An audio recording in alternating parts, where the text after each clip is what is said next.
మనం ప్రీవియస్ వీడియోలో potato స్క్వేర్గా క్యూబ్స్గా cut చేసుకుంటే మనకు మిగిలిపోయాయి కదండి ముక్కలు సైడ్స్, అవి ఉడకబెట్టి ఇలా పేస్ట్ లాగా ప్రిపేర్ చేసుకోండి.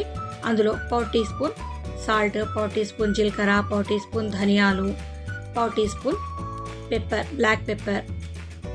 ఇది కార్న్ఫ్లవర్ అండి, 1 టీ స్పూన్ తీసుకోండి.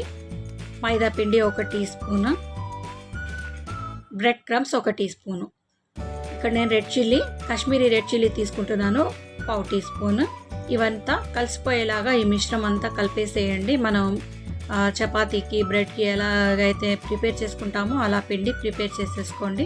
ఇలా చేసుకున్నాక ఇదిగో ఇలాగా బౌల్స్ లాగా ఈక్వల్ క్వాంటిటీ రావడానికి ఏదైనా ఒక స్పూన్తో మీరు మెజర్ చేసుకొని అలా తీసేసుకోండి. ఇదిగో ఇలాగా చక్కగా చిన్న చిన్న టిక్కీస్ లాగా ప్రిపేర్ చేసేసుకోండి. ఇలా ప్రిపేర్ చేసుకున్నాక అన్నీ ఒకే సైజులో మీరు అరేంజ్ చేసి పెట్టేసేయండి. ఇలా పెట్టుకున్నాక స్మైలీ ఫేస్ కావాలి కదండి. అది మన ఇంట్లో సిరప్ బాటిల్స్ కానీ ఇంట్లో మనం ఏమైనా తెచ్చుకుంటాం కదండి, కూల్ డ్రింక్స్ అలాంటివి ఉంటాయి కదండి, క్యాప్స్.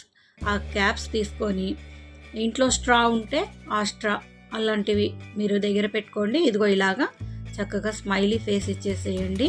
ఆ స్ట్రాతో ఐస్ పెట్టేసేయండి, దానికి కళ్ళు ఇదిగో ఇలాగా స్టిక్ చేసేయండి మంచిగా. ఇలా ఇంత బాగా వచ్చింది కదండి ఫేస్. డీప్ ఫ్రై మనం స్మైలీస్ ప్రిపేర్ చేసుకుందాం. లో టు మీడియం ఫ్లేమ్లో ఈ స్మైలీస్ని ఫ్రై చేసుకోండి.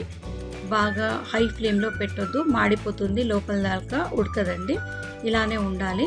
ఇలా ఫ్రై చేసుకున్నాక మీరు ఇవన్నీ తీసి సర్వ్ చేసేసుకోండి. చాలా ఈజీగా సింపుల్గా స్మైలీస్ ఇంట్లోనే చిన్న పిల్లల కోసం మనం ప్రిపేర్ చేసుకోవచ్చండి. నేను చేసిన ఈ స్నాక్ రెసిపీ కనుక మీకు నచ్చినట్టయితే like, share, comment, subscribe, hit the bell icon. Thank you for watching.